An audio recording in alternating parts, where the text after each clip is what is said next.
Salut à tous, bienvenue dans cette méga formation sur Nginx.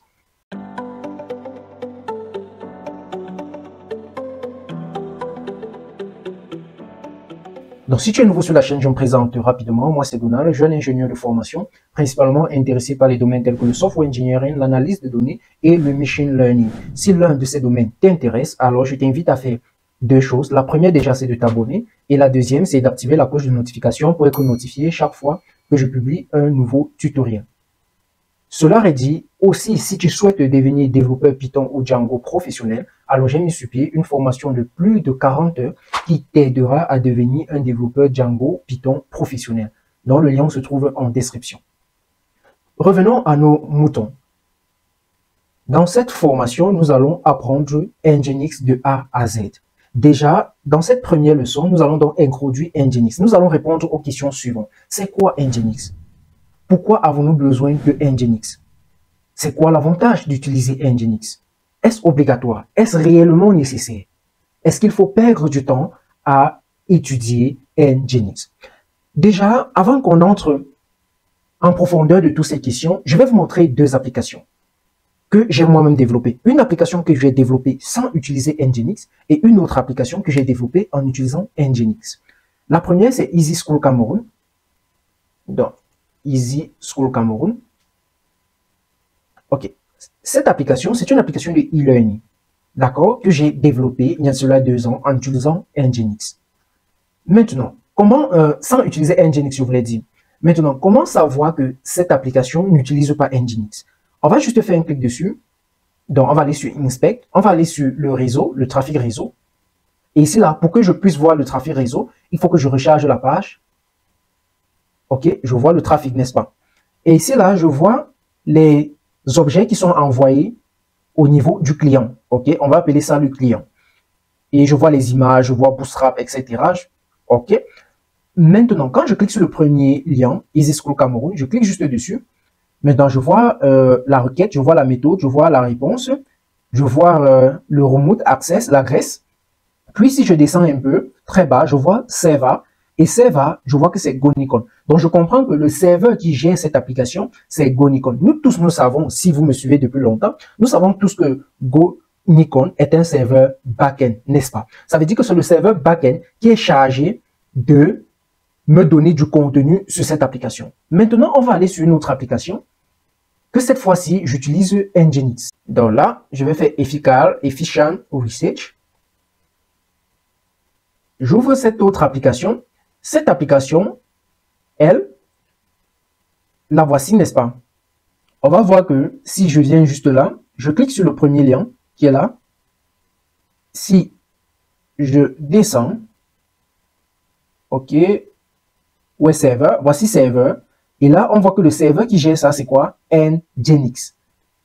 Maintenant, c'est dans le serveur qui renvoie les données ici, c'est Nginx. Nginx n'est pas un serveur back-end, c'est un serveur web. Donc, premièrement, Nginx est un serveur web. Ok, c'est bien beau. Nginx est un serveur web. Mais on a vu aussi que Gonicon, qui était le serveur back-end, nous renvoie très bien du contenu. C'est donc quoi l'utilité de Nginx? C'est ce que nous allons donc voir par la suite. Revenons ici tout simplement. Voici votre client, ok, votre navigateur. Vous passez par un trafic réseau et vous envoyez une requête à la base de données. D'accord? Donc, vous êtes passé ici et vous envoyez une requête à votre base de données. Dans le serveur back-end, je vous l'ai dit, au serveur back-end, pas à la base de données. Maintenant, le serveur back-end doit lire donc la requête et ensuite encrypter les données si vous êtes en HTTPS et renvoyer les données. Ok? Donc, en passant toujours là par le trafic réseau et vous renvoyez les données juste ici. Généralement, c'est ce qu'on fait, n'est-ce pas? C'est ce qu'on fait. Ah, par exemple, avec Gonicon. Là, j'envoie une requête et directement, mon serveur me renvoie la réponse. La question qui se pose ici maintenant, c'est pourquoi avons-nous besoin de Nginx? Et comment déjà on utilise Nginx? Regardez. Si je viens là, on va voir qu'il y a Nginx.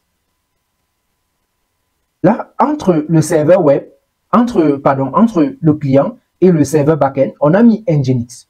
Ça veut dire, comment cela se passe maintenant? Ça veut dire que le serveur, le client, fait une requête en passant par le réseau et directement au serveur web Nginx.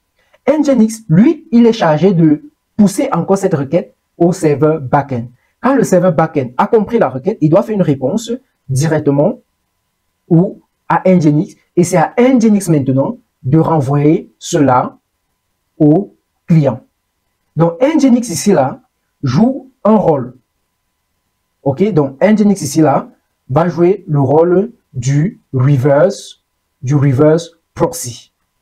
Ok, Nginx ici joue le rôle du reverse proxy. Donc lui, pour le client dans sa tête pense que c'est Nginx qui est le serveur backend. Mais par contre, ce n'est pas Nginx. Donc il y a une protection du serveur backend par le serveur web Nginx, ce qui était le cas sur la deuxième application que je vous ai présentée. C'est très beau tout ceci. On a vu que, ok, mettre Nginx entre les deux, c'est très beau.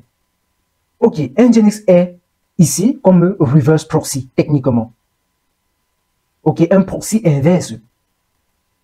La question qui se pose maintenant, c'est, ok, pourquoi on montait alors un autre serveur entre le client et le serveur backend, alors que les deux marchaient très bien? Cela sera utile quand notre application, par exemple, reçoit énormément de trafic. Imaginez. Ok, imaginez que vous avez votre serveur backend ici et que vous recevez énormément de trafic. Donc, imaginez cela. Ça veut dire que votre serveur sera surchargé et l'application risque de ne plus fonctionner. Ou bien, les utilisateurs vont attendre énormément sur votre application pour avoir une réponse. Alors, comment pallier à ce problème avec Nginx? Voici la solution. La solution, c'est de créer plusieurs instances backend de serveur backend. Donc, j'ai un serveur backend ici. Voici un serveur backend. Voici le deuxième et voici le troisième. Je peux en créer plusieurs. Mais c'est les mêmes configurations. Or, qu'est-ce que Nginx, lui, doit faire par la suite? Lui, il doit être chargé de rediriger les requêtes. Par exemple, quand un utilisateur, quand un client, pour être plus technique, va faire une requête, quand un client va faire une requête, alors Nginx va regarder le serveur qui n'est pas très surchargé et diriger la requête vers là. Ici, on a 3 serveurs. Lui, par exemple, il dirige la requête directement ici. Mais dans certains cas, Nginx va plutôt diriger la requête vers le bas. Imaginons un scénario très simple que je vais prendre ici. Regardez, j'ai un client ici, j'ai un autre client ici, et j'ai un autre client ici, par exemple. Donc, tous sont des clients. On va dire ici. Donc là, on va dire client 1. Ok, nous avons 4 clients. Ces clients, ce sont les utilisateurs de l'application. Or, celui-ci a déjà fait sa requête, le client 2 a fait sa requête et Nginx l'a dirigé vers cette instance, n'est-ce pas? Je rappelle encore que c'est la même configuration de serveur. Ils utilisent les mêmes données, la même base de données. Ok? Alors, donc ils ont les mêmes données en fait. Le client de 1, par exemple, lui, il doit faire la même chose, passant toujours par le réseau, bien sûr, que je ne vais pas représenter, mais il va faire une requête à Nginx. Et Nginx va observer et va voir que, par exemple, ce serveur est très occupé, ou bien c'est pas le cas, il va dire, bon, c'est pas occupé. Lui, il va donc faire quoi? Il va renvoyer la réponse ici. Et le serveur, lui, il doit donc renvoyer la réponse de la requête ici. Et Nginx va se charger de connaître vers quel client renvoyer cette réponse. Donc, Nginx, lui, il connaît vers quel client la requête vient. Ensuite, un autre client va faire une autre requête aussi. Alors là, Nginx va rediriger la requête peut-être ici. Quand il aura la réponse de la requête, directement, il va renvoyer ici. D'accord? Ensuite, ce client, lui aussi, il doit faire une requête. Nginx va voir que, ok, les deux serveurs, ils sont très occupés. Alors, il doit rediriger la requête vers ici. Le serveur doit renvoyer la réponse et Nginx doit renvoyer la réponse au client. D'accord? Ici, on va voir que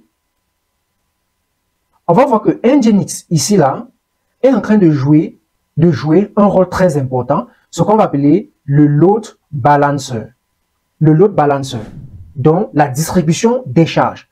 Précédemment, nous avons vu que Nginx joue le rôle de reverse proxy. Deuxièmement, Nginx joue le rôle de load balancer. Distribution des charges. Pour moi, personnellement, c'est cette raison qui m'a poussé à utiliser Nginx pour la deuxième application que je vous ai montrée, parce que c'est une application pour des chercheurs, ok, des gens qui font dans la science, qui manipulent énormément de calculs. Ça veut dire un serveur peut être très occupé par des calculs. Alors, il faut rediriger la requête d'un autre utilisateur vers un autre serveur qui fera la même chose comme s'il était sur le serveur occupé. Donc, Nginx ici joue le rôle de distributeur de charge. On va continuer. Est-ce que c'est le seul rôle de Nginx? Nginx nous sera encore très utile. Vous savez que quand vous avez votre application web, soit vous êtes en HTTP, soit vous êtes en HTTPS. Vous savez que quand vous êtes en HTTPS, vous faites l'encryption des données. Qui se charge de l'encryption des données? Votre serveur back-end. OK? Maintenant, imaginez le cas où j'ai plusieurs serveurs back-end. OK? Disons que, OK, j'ai plusieurs serveurs back-end. Parce que ça peut arriver. Je me dis, OK, je vais moi-même créer plusieurs instances de mon serveur back-end. On peut le faire simplement, par exemple, avec Gonico, n'est-ce pas? En créant plusieurs workers. D'accord? Maintenant, ça veut dire que, OK, disons que vous écrivez un code qui fait la distribution de charge pour vous. Donc, vous pouvez vous-même écrire ce bout de code qui fait la distribution de charge. Donc, que votre code joue le rôle de load balancer, par exemple. Alors, quand votre code va diriger les requêtes ici, chaque serveur va encrypter les requêtes. C'est beaucoup de travail. Chaque serveur va encrypter la requête. Chaque serveur va encrypter la requête. Mais avec Nginx, Nginx se charge d'encrypter les données. OK? D'encrypter les données. Donc, vous n'avez plus besoin de le faire sur chaque serveur, car Nginx sera en charge de cela. Donc, en gros, c'est ça le rôle de Nginx, principalement pour moi. Il y a encore d'autres raisons d'utiliser Nginx que je ne vais pas vous donner ici parce que je ne les utilise pas encore pour ces raisons. Donc, pour moi, principalement, j'utilise Nginx comme reverse proxy, premièrement. J'utilise Nginx comme load balancer, deuxièmement. Et j'utilise Nginx comme encryption, comme serveur qui va m'aider à crypter mes données. J'espère que vous auriez compris, en gros, le rôle de Nginx, pourquoi il est utile. Dans la prochaine leçon, nous allons voir donc comment installer Nginx. Et je vais utiliser Ubuntu. Donc, que vous soyez sur Windows, que vous soyez sur Mac, ça va être la même chose. Mais si vous voulez exactement faire ce que je fais, alors assurez-vous qu'à la prochaine leçon, que vous avez une machine avec un système d'exploitation Ubuntu. Je vous l'ai dit, pas un serveur, mais un système d'exploitation Ubuntu, donc Linux quoi.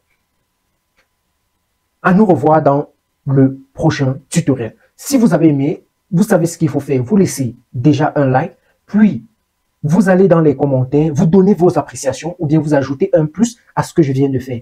Car l'algorithme de YouTube, avec ses retours, si les retours sont bons, alors elle proposera, OK, ce tutoriel à plusieurs autres développeurs comme toi.